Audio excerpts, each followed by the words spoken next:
Good evening and welcome to Poland Daily. I'm Nicholas Richardson and this is the news. President Andrzej Duda and Prime Minister Mateusz Morawiecki took part in a commemoration ceremony today to mark the 40th anniversary of the bloody events in the city of Bydgoszcz.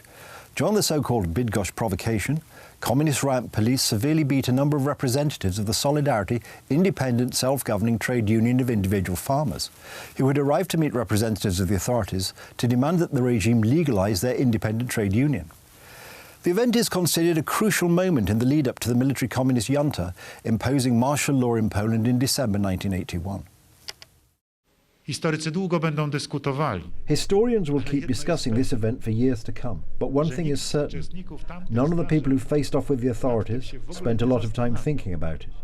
They simply acted on what they were sure was right, and they wanted to achieve what they thought was necessary. Nothing could stop them, and for that I thank them from the bottom of my heart. And that is why we are giving them medals today. Cześć i chwała bohaterom. Non possumus. Nie mogliśmy się z tego wycofać. Non possumus. We can't back down. But backing down is acceptable. Even in war, sometimes you go into captivity. But we asked ourselves, what will happen later? Who will represent the citizens, workers, farmers? Who will reform the country?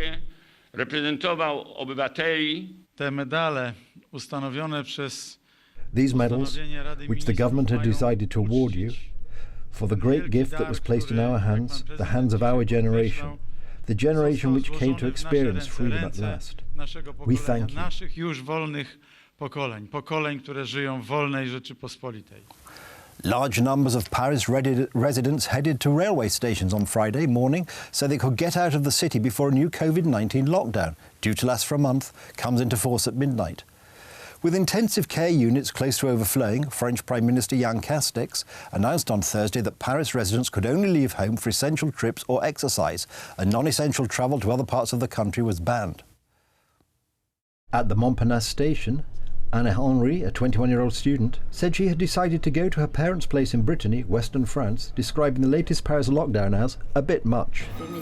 Most trains were full, so I just took whatever was left, just like everyone else. I know my friends are having quite the trouble. It really depends on the destinations and the regions. I'm studying in Paris, and because of the fact that there will be a lockdown in the Ile-de-France region, I told myself, no, I won't stay for the lockdown. I prefer going home to my parents' house in Brittany to have a bit more freedom. Anthony Massin, 23, also a student, was going to catch a train to Toulouse in southwestern France on Saturday, but decided to advance his trip to evade the lockdown. I will try to stay there longer than expected since there's a lockdown here, he said. I was going to leave for Toulouse tomorrow, but with the announcement of lockdown I preferred to leave today instead of tomorrow, and then I will extend my trip to the south before returning later, since I'm a student and I have to go back, but I will stay there longer than expected since there's a lockdown here. It's not easy. We are 6 roommates in shared housing, 6 students, and I asked a friend if he wanted to spend lockdown together when the national lockdown was in place. I asked him if he wanted to spend lockdown together for a while, just so I don't have to be alone. It's a bit difficult to live alone during lockdown, and as students, we are supporting each other.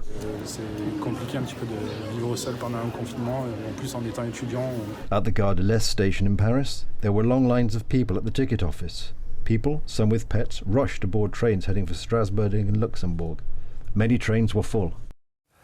As the European Union proposes a new coronavirus passport intended to help revive the bloc's multi-billion-euro tourism and leisure industries, developers in the travel industry in the non-EU member state Serbia are taking steps to introduce such a system ahead of the European Union.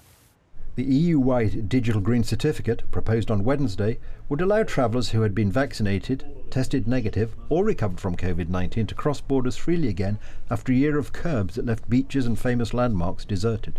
Developers at the Belgrade-based arm of Sweden's Freja EID say that the company has already a mobile app that represents a person's identity in a digital form, the EID, which they have adapted to process data about COVID-19. Technically, under general regulations, everything is ready in all countries.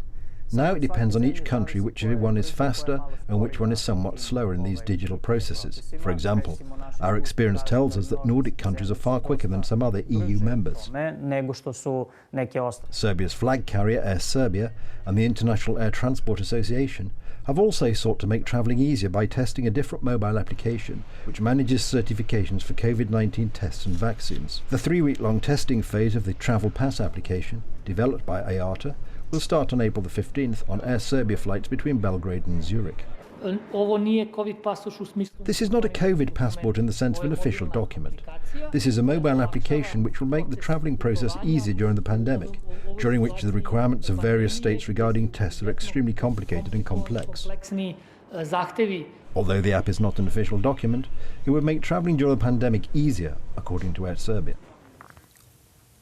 Scottish First Minister Nicola Sturgeon has become embroiled in a scandal surrounding her handling of the sexual harassment claims against her predecessor.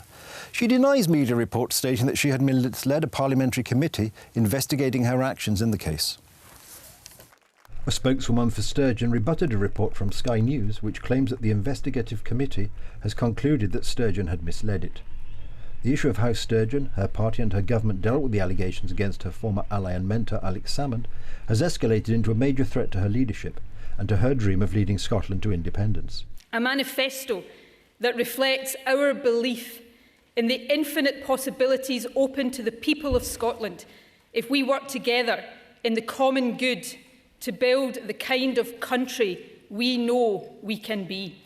If confirmed, such a finding would put Sturgeon under intense pressure to resign, upending Scottish politics just as crucial elections loom in May. Sturgeon has hopes to win an absolute majority in the Scottish Parliament, claiming it will give her a mandate to demand a second referendum on independence. The UK Prime Minister has previously told Sturgeon that the Scottish political elite themselves claim that the 2014 independence referendum would be a once-in-a-generation event and that it's best to stick to that. That's the news. Thank you for watching. Stay with us for the weather, Poland Daily Business and more programmes.